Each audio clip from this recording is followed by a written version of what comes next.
Bienvenue au Parlement européen, à Bruxelles, pour un nouveau numéro d'Europe Hebdo. Dans une semaine, les Britanniques auront à choisir à rester ou quitter l'Union européenne. On ira à Gibraltar, ce rocher minuscule, territoire britannique au sud de l'Andalousie. Là-bas, on s'inquiète de la perspective d'un Brexit, une sortie de l'Union européenne. Et il y a une autre grande question d'actualité qui agite l'Europe en ce moment, l'Europe qui se fracture sur la question des travailleurs détachés. Les pays d'Europe centrale font barrage à la réforme de la Commission qui veut limiter la concurrence déloyale.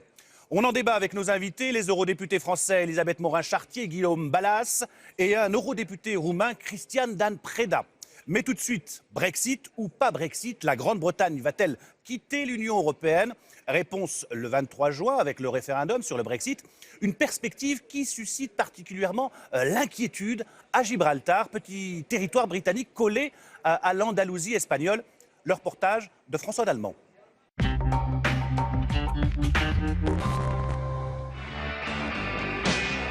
Should I stay or should I go?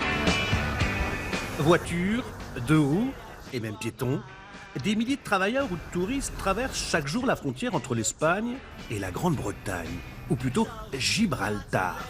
Le Rocher, minuscule territoire britannique tout au sud de l'Andalousie, s'inquiète de la perspective d'un Brexit, une sortie de l'Union européenne. Mobilisation générale avant le référendum du 23 juin. Ici, tout le monde en est convaincu, l'Europe et son marché unique sont indispensables. Il peut y avoir beaucoup de débats. Comme on dit, vous vous battez au sein de la famille. Mais vous ne quittez pas la famille parce que, comme a dit Cameron, que voulez-vous être, une petite Angleterre ou une petite France? Nous devons rester ensemble. Ensemble. L'union fait la force. Gibraltar, 6 km², 32 000 habitants, vit du tourisme, de la finance, des jeux en ligne et des services portuaires. Grâce à une très faible imposition sur les sociétés, le territoire a attiré les investisseurs qui y trouvent un point d'accès au marché unique. Résultat, une croissance de 10% de son PIB en 2015. La sortie de l'Union changerait radicalement la donne. Comment changer un modèle économique pour passer d'un marché de 520 millions de personnes à seulement 32 000 personnes? Ce sont des défis existentiels pour notre modèle économique. Nous devrions complètement nous repositionner et c'est quelque chose qui va être très difficile. Sans la libre circulation des personnes, les commerces qui vendent alcool et tabac bien moins cher qu'en Espagne risquent de perdre une bonne partie de leur clientèle. L'inquiétude est généralisée et traverse elle aussi la frontière. Dans la ville espagnole qui jouxte Gibraltar, le taux de chômage frôle les 40% et la majorité de ceux qui travaillent sont employés sur le territoire britannique. Tout indique que ce serait une catastrophe économique, et je crois même encore plus pour nous que pour eux. Eux, ils perdraient le niveau de vie dont ils bénéficient actuellement, mais pour nous, ça pourrait impliquer la perte de très nombreux emplois. Des cabines téléphoniques aux fish and chips, en passant par les enseignes britanniques les plus connues. Impossible d'ignorer que Gibraltar fait partie du Royaume-Uni, même si ici, on roule à droite. Un Brexit isolerait totalement ce territoire, cédé en 1713 par l'Espagne, et dont la souveraineté reste un sujet de discorde entre les deux pays. Voilà, un reportage de François Dallemand. Nous ont rejoint sur ce plateau Elisabeth Morin-Chartier. Bonsoir.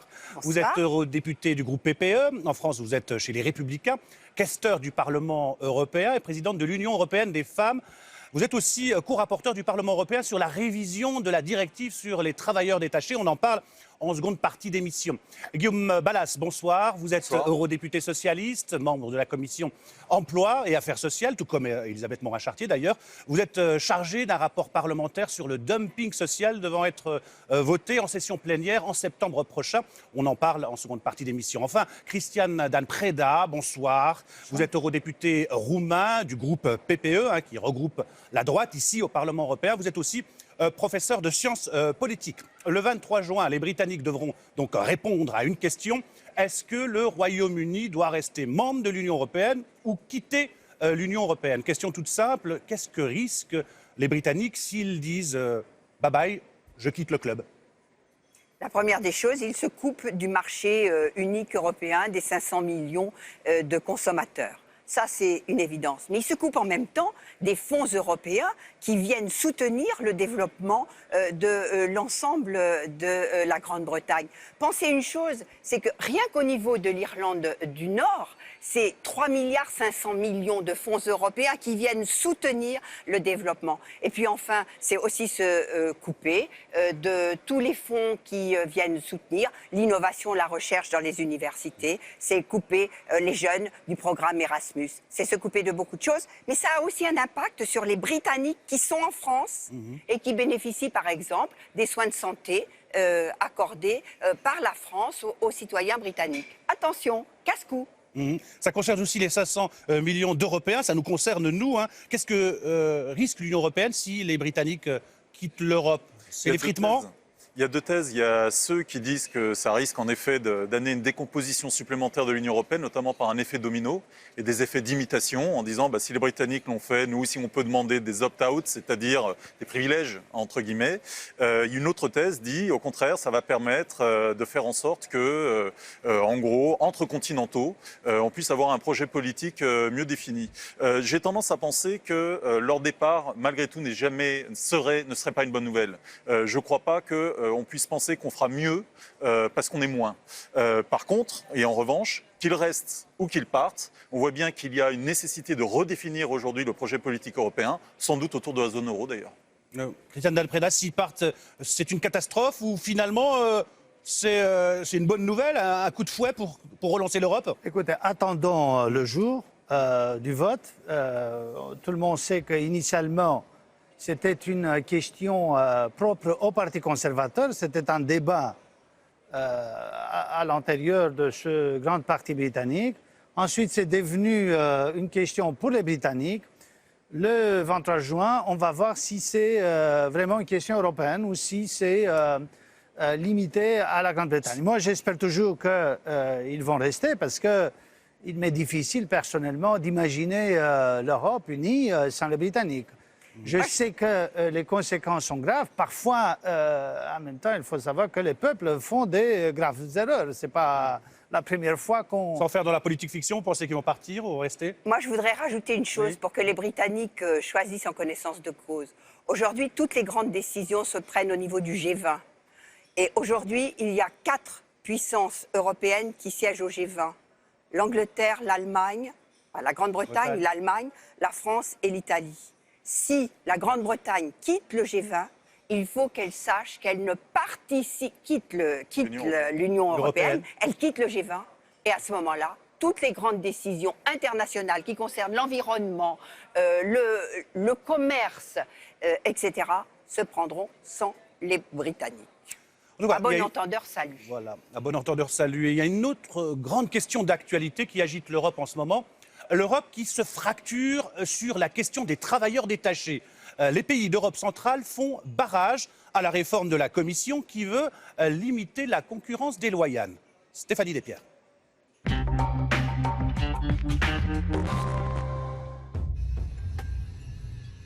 En France, ils sont ouvriers dans l'industrie, saisonniers dans l'agriculture ou encore chauffeurs routiers. Ils viennent de Pologne, de Roumanie, du Portugal. On les appelle les travailleurs détachés. Des hommes que leur entreprise envoie travailler dans un autre État européen pour quelques semaines ou quelques mois. Ils sont rémunérés au SMIC, les cotisations sociales sont payées dans leur pays d'origine. Concrètement, ils coûtent moins cher que des salariés locaux et c'est tout à fait légal.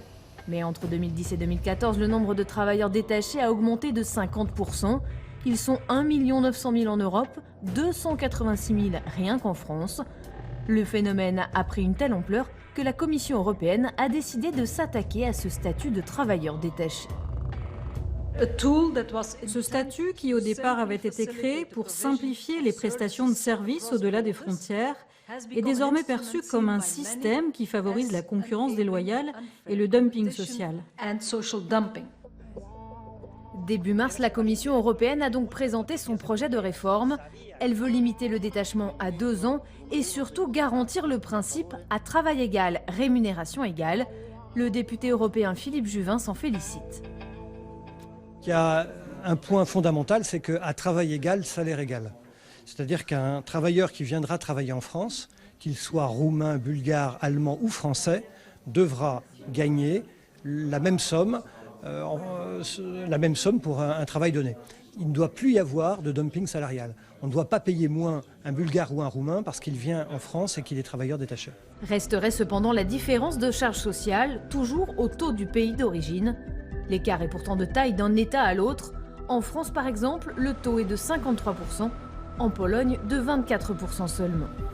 Ce sont l'Allemagne, la France et la Belgique qui accueillent le plus de travailleurs détachés. Ces trois pays soutiennent la réforme proposée par la Commission européenne. Pour Paris, il ne s'agit pas de remettre en cause la libre circulation des travailleurs à travers l'Europe, mais de garantir leur dignité. Actuellement, je mène une action de lobbying auprès de mes homologues européens dans ce cadre-là, et quand je leur montre des photos précises de la manière dont sont hébergés ces salariés, notamment dans le secteur du BTP, mais pas seulement, dans le secteur agricole, je crois que c'est vraiment la dignité des travailleurs qui est en cause dans ce cadre-là et que nous devons être particulièrement fermes.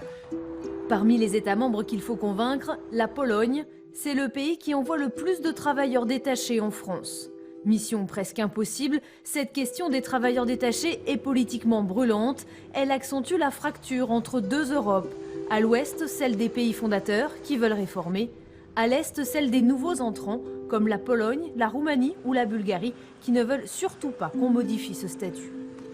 Il permet un débouché pour eux, un accélérateur de travail, de possibilité d'avoir un taux de chômage plus faible. Par ailleurs, ces travailleurs détachés, lorsqu'ils viennent dans des pays comme la France, comme l'Allemagne, etc., renvoient de la valeur, c'est-à-dire du salaire, dans leur pays d'origine. Ils acquièrent une formation qui est une formation importante qu'ils vont pouvoir ensuite utiliser dans leur pays. Comme quand même beaucoup d'entre eux vont avoir une carrière professionnelle complètement dans leur pays, il n'est pas choquant de leur point de vue que le système des droits sociaux soit celui qui correspond à leur pays. Donc, ils sont gagnants. En fait, le statut des travailleurs détachés a été créé en 1996, quand l'Union européenne ne comptait que 15 membres. À l'époque, les écarts de salaire en Europe étaient en moyenne de 1 à 3. Aujourd'hui, avec l'élargissement et l'entrée des pays de l'Est dans l'Union, l'écart est de 1 à 10. Le système semble donc de moins en moins tenable et les discussions sur les travailleurs détachés s'annoncent très longues. Après la levée de boucliers des pays de l'Est, la Commission européenne doit revoir sa copie et présenter une nouvelle version de sa réforme début juillet. Voilà un reportage de Stéphanie Despierres. Donc l'Europe, c'est un espace de libre circulation pour les citoyens et donc pour les travailleurs. Il y a de plus en plus de travailleurs qui viennent d'Europe centrale et orientale et qui viennent travailler à l'Ouest. Les travailleurs européens donc sont en concurrence directe. Exemple le plus frappant, le transport routier. De moins en moins de chauffeurs routiers français ou allemands remplacés par des Bulgares ou des Roumains. Est-ce que ça pose problème, Elisabeth Morin-Chartier? Non, mais le vrai problème que ne montrent pas les gens qui sont intervenus dans votre reportage, c'est que cette libre circulation des travailleurs et cette libre circulation à travers l'Europe fait qu'il y a autant de Français qui vont en Bulgarie, en Pologne, en Angleterre et ailleurs, qu'il n'y a de travailleurs étrangers en La France envoie des travailleurs détachés, elle aussi. Oui. Donc, il nous faut trouver un texte qui soit équilibré, et c'est là le sujet, un texte qui soit équilibré pour soutenir cette mobilité des travailleurs à travers toute l'Europe. Alors, moi, ce qui Donc me vous avez été nommé co-rapporteur. Je suis co-rapporteur. De la révision de la directive. Sur quelle piste vous travaillez, très rapidement? Pour que nous puissions travailler sur quel point? D'abord, sur éviter le dumping social. Nous voyons aujourd'hui des travailleurs roumains maltraités en France, dans certains secteurs.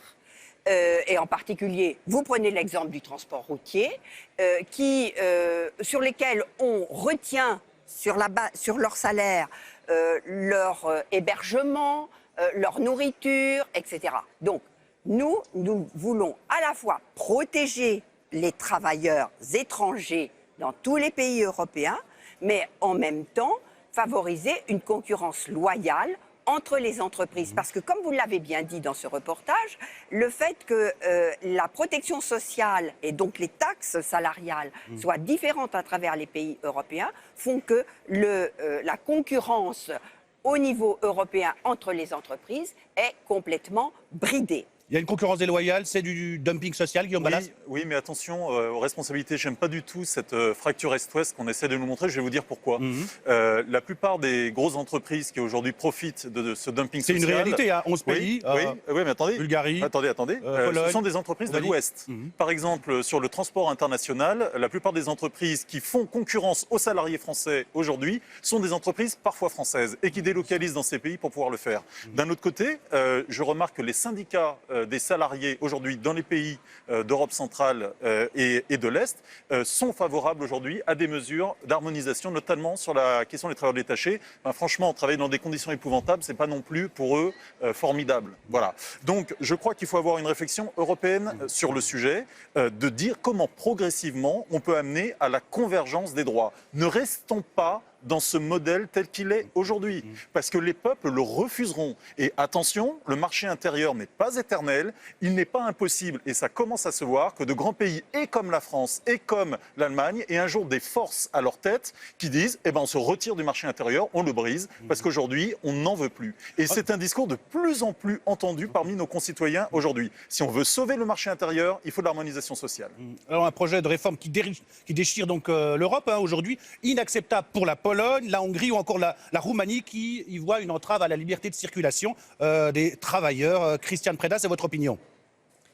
C'est déjà l'opinion du Parlement roumain qui, comme d'autres parlements d'Europe centrale et orientale et comme le Parlement danois, a bloqué l'initiative de la Commission. Il y a eu un carton jaune. Il y a ce qu'on appelle le carton jaune. La Commission doit avec cette idée, retirer son texte ou l'amender. Voilà, donc il y a maintenant... la balle est dans le terrain de la Commission maintenant. Elle peut garder le texte, elle peut retirer, elle peut modifier. Qu'est-ce que vous reprochez? Bon, maintenant, pour être très direct, vous ne trouverez pas un Roumain qui vous dise « je ne veux pas le même salaire qu'un Français ou un Belge hein? ». Les chances de trouver quelqu'un comme ça sont nulles. En même temps, vous ne trouverez pas un Roumain qui ne se rend pas compte, ou un Polonais, du danger qu'il y a dans ces directives. Parce que ce que craignent les Roumains, les Polonais et les autres, c'est que si on introduit cela, ils vont perdre toute possibilité d'être embauchés par une boîte française ou belge ou hollandaise qui vient dans nos pays, à l'est de l'Europe, pour payer des salaires plus bas et pour en profiter. La peur est là et il faut travailler avec. Pourquoi ils ne trouveraient pas de boîte française? Parce qu'ils vont dire, finalement, si les conditions sont tellement rigides, on ne va plus embaucher des Roumains, des Polonais, etc. Le risque est aussi de voir tous ces gens-là, parce que, s'ils acceptent le boulot, c'est qu'ils ont besoin de l'argent, de voir tous ces gens-là venir et travailler au noir. Parce que le travail au noir, ça existe aussi. Ce n'est pas simplement les effets... de ce travail qui utilise les travailleurs détachés, mais c'est aussi ce qu'on peut avoir avec une insertion sur le marché noir du travail qui est toujours, comment dirais-je, à portée de main pour des gens qui viennent de ces économies qui sont encore très fragiles. Donc c'est niette alors? Pas de modification? Je crois qu'on peut faire des modifications intelligentes. Il ne faut pas faire des modifications à tout prix. Si ça aide vraiment à faire un vrai marché unique et non pas à bureaucratiser d'une manière supplémentaire, alors faisons des modifications. Mais non pas pour, comment dirais-je, pour créer des problèmes à l'Est, tout simplement parce qu'on veut garder ce clivage Est-Ouest. C'est ça qui est important. C'est que cette nouvelle révision de directive sur le travail détaché permette d'avoir un texte équilibré qui nous fasse le socle de l'Europe sociale. Et vous voyez bien une chose, c'est que l'Europe qui a été l'Europe de la paix, l'Europe de la politique agricole, c'était une Europe plutôt économique, devient aujourd'hui obligatoirement une Europe sociale, et c'est notre responsabilité à nous, députés européens, aujourd'hui, de construire cette Europe sociale. Parce que derrière tout ça, qu'est-ce qui va se passer? Je ne suis pas du tout d'accord avec votre idée de fracture entre l'Est et l'Ouest. Nous, ce n'est pas ce que nous voulons faire. Nous voulons un équilibre. Nous avons besoin d'accueillir des travailleurs détachés. Dans certains métiers, nous manquons des spécialités dont vous avez, vous, les travailleurs. Donc nous avons besoin de cette libre circulation. Nous serons plus riches ensemble de ce travail collectif. Mais qu'est-ce qui se passe? La faille, c'est que ce sont les populistes, ce sont les anti-européens qui utilisent Que disait M. Ballas. les travailleurs détachés contre l'idée européenne. Aucun citoyen européen n'a à gagner de ce populisme et de cette fracture. Nous ne sommes pas dans la fracture. Nous allons savoir trouver le moyen de travailler ensemble pour construire une Europe sociale juste pour les travailleurs et juste pour les entreprises, pour qu'elles puissent travailler. Parce que Un travail derrière égal, tout ça, salaire égal sur un même lieu, ça peut marcher? Voilà. Moi, je pense que le principe est bon et je vais dire pourquoi, et j'ai un désaccord avec M. Preda. Une concurrence juste, ça amène à quoi? Pourquoi on veut faire une concurrence et pourquoi on veut qu'elle soit juste? Parce qu'on veut justement que ce soit les compétences les plus accrues qui puissent bénéficier aux consommateurs. C'est ça qu'on veut. Or, aujourd'hui, si on fait une concurrence injuste, c'est uniquement par la baisse des standards sociaux et du prix en fait du travail que se fait cette concurrence. Or, et c'est là où je pense que vous devez plus croire aujourd'hui en vos propres salariés, on constate qu'en France, par exemple, beaucoup de marchés sont des marchés pris par les travailleurs détachés, non pas parce qu'ils sont moins chers, mais parce qu'ils ont des compétences spécifiques. Et moi, ça, je suis pour. Je suis pour aujourd'hui qu'il y ait une complémentarité dans les différents marchés du travail faits par la circulation des travailleurs. Mais elle ne doit pas se faire en détruisant aujourd'hui le travail des nationaux, parce que si c'est le cas, c'est très simple, il n'y aura plus de marché unique, je le redis. Christiane Del Preda, on a l'impression que l'Europe elle est coupée en deux, hein, malgré tout. Hein, pas une fracture gauche-droite, mais plutôt une fracture géographique est-ouest, les blocs de l'Ouest qui veulent modifier la directive et le bloc de l'Est qui n'en veut oui, pas. mais ça pourrait être aussi paradoxal d'un autre point de vue. Vous voyez, en Roumanie aussi, nous avons une économie. Et on est très accueillant quand il s'agit d'accueillir des Français, des Italiens, des Belges. Ils sont très bien. Personne n'a pensé en Roumanie à discriminer les Français ou à leur imposer d'une manière bureaucratique des conditions qui limiteraient leur insertion sur le marché roumain de travail. Et ils sont de plus en plus nombreux. Il y a même des régions dans l'ouest du pays où les Italiens sont plus que présents. Pour vous, une révision de la directive, ce sont des entraves bureaucratiques à l'employabilité des Roumains, travailleurs roumains en France, en Allemagne? Je trouve qu'il faut éviter ça, introduire une bureaucratie qui complique l'insertion de tout le monde.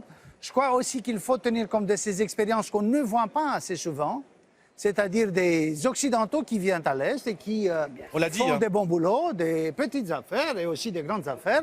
Et donc, quand on réfléchit à tout cela, il ne faut pas voir seulement, comment dirais-je, une partie du continent. La France continent. envoie plus de travailleurs détachés qu'elle n'en reçoit. À peu près autant. Ouais. Ce qu'il faut voir, si vous voulez, c'est que au niveau du Parlement européen, en tous les cas, moi, en tant que rapporteur, je vais faire tout mon possible pour avoir un texte équilibré qui tienne compte de tous ces mouvements de population entre l'Est et l'Ouest. Il n'y a aucune raison de se fracturer là-dessus. Nous n'avons pas envie de nous fracturer parce que nous sommes tous des pro-européens. Donc nous voulons un marché juste qui puisse bien fonctionner, une Europe sociale, c'est notre travail. Moi, en tant que rapporteur, je prendrai le temps qu'il faudra pour arriver à ce consensus. Il n'y a aucune opposition entre groupes politiques entre Est et Ouest sur ce sujet. Ce que nous voulons, c'est conforter l'Europe sociale, parce que nous savons que c'est ça l'avenir de l'Europe. Et puis je voudrais vous dire une chose, c'est que dans l'éducation, dans la formation, nous apprenons les jeunes à avoir cet esprit européen. Les programmes Erasmus, toute l'université, la recherche sont des programmes européens extrêmement vivants.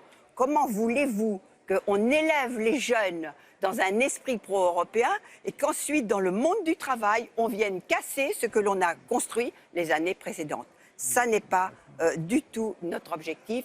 Nous serons extrêmement prudents, mais volontaires, et nous arriverons à nos fins, parce que nous savons que ce qui guette le plus l'Europe, c'est l'anti-européen et le populisme. En clair, donc cette modification de directive, c'est un long processus. Rien ne bougera avant 2 ans, finalement, pour les travailleurs détachés, si la réforme n'est pas directement enterrée. Oui, mais pourquoi il faut l'enterrer? que le Parlement justement prenne ses responsabilités. C'est-à-dire que je crois que c'est bien d'attendre ce que la Commission a à dire, mais Mme Morin-Chartier va y travailler. Il faut que le Parlement aussi s'exprime et ait quelque chose à dire. C'est la même chose sur le rapport que je mène. Pour ça, je le dis, moi je souhaite évidemment qu'il n'y ait pas de fracture Est-Ouest. Évidemment, on peut trouver des solutions et qu'il y ait un consensus et un compromis en tout cas qui se trouve entre les groupes. J'espère sincèrement que les conservateurs et les libéraux arriveront à avoir une position aujourd'hui sur ce sujet qui nous permettent d'avancer parce qu'honnêtement, les embûches sont là. Vous savez, le Parlement, je vais ajouter un point, le vote du Parlement est extrêmement important sur ce sujet. Parce que, en finale, avec qui faudra-t-il négocier? Avec le Conseil. Et il ne faudrait pas que le Conseil, qui a certainement des positions beaucoup moins ouvertes que le Parlement, vienne mettre un frein sur un certain nombre d'avancées de l'Europe sociale. Donc il nous faut être très fort au niveau du Parlement, tracer notre route pour bâtir l'Europe sociale. Vous l'avez dit, l'harmonisation sociale, hein, c'est le grand chantier qui nous attend ici en Europe. Un pays comme la Roumanie, est-ce qu'elle peut jouer le jeu? J'espère bien, parce que de l'harmonisation sociale, oui, est-ce qu'elle en est capable? J'espère bien, d'autant plus qu'on perd beaucoup de talents. Il y a, pour prendre le cas de la France, beaucoup de médecins qui quittent le pays et qui s'installent définitivement en France parce qu'ils ne voient pas encore une perspective. Donc, si on pourra faire ainsi que les choses s'améliorent à l'échelle générale, sans qu'on puisse voir l'égalité pour demain, mais peut-être pour après-demain, ça serait vraiment un geste intelligent et utile pour nos communautés, pour nos différentes sociétés en Europe. Harmonisation sociale, le grand chantier. Mais oui, mais écoutez, on a fait un processus pour arriver à 19 pays aujourd'hui, une monnaie unique. Et on a mis un serpent monétaire européen, c'était comme ça qu'on l'appelait, c'est-à-dire un processus progressif pour y arriver. Donc nous pouvons mettre en place aujourd'hui un processus progressif d'harmonisation sociale qui respecte le rythme des uns et des autres, mais qui va dans une direction. Simplement, il faut être clair avec ceux qui s'opposent à ça aujourd'hui. Il y a des gens qui ne veulent pas de l'Europe sociale, ils doivent être battus. Un SMIC européen, c'est possible? Ça, c'est un autre sujet. Mais un SMIC dans tous les pays européens. L'harmonisation sociale. Le calcul sera très difficile. Le SMIC européen, aujourd'hui, ceux qui en parlent ne connaissent pas la réalité des choses. Ça n'est pas le problème. Construire une convergence, vouloir l'Europe sociale, construire l'Europe sociale pas à pas, sérieusement, oui, ça c'est notre job et nous sommes complètement tous ensemble mobilisés sur ce point. Tous ensemble, malgré les 11 pays de l'Est qui bloquent sur la directive? Il n'y a pas de fracture, les pays bloquent pour obtenir une réglementation plus intelligente, si c'est possible. Sinon, le marché va s'arranger spontanément. Moi, je peux vous dire qu'en tant que rapporteur, j'irai où il faudra, quand il faudra, pour pouvoir convaincre et faire comprendre à l'ensemble des pays qui ont brandi le carton jaune que oui, l'Europe sociale, ça doit se construire et que tout le monde en tirera des bénéfices. Les citoyens européens en seront bénéficiaires. Elisabeth Morin-Chartier, en diplomate. Ce sera le mot de la fin. Merci à vous trois d'avoir accepté notre invitation et merci à vous de nous avoir suivis. C'est la fin d'Europe Hebdo. On se retrouve la semaine prochaine, même heure, même place. D'ici là, bonne suite des programmes sur les chaînes parlementaires. Bye bye.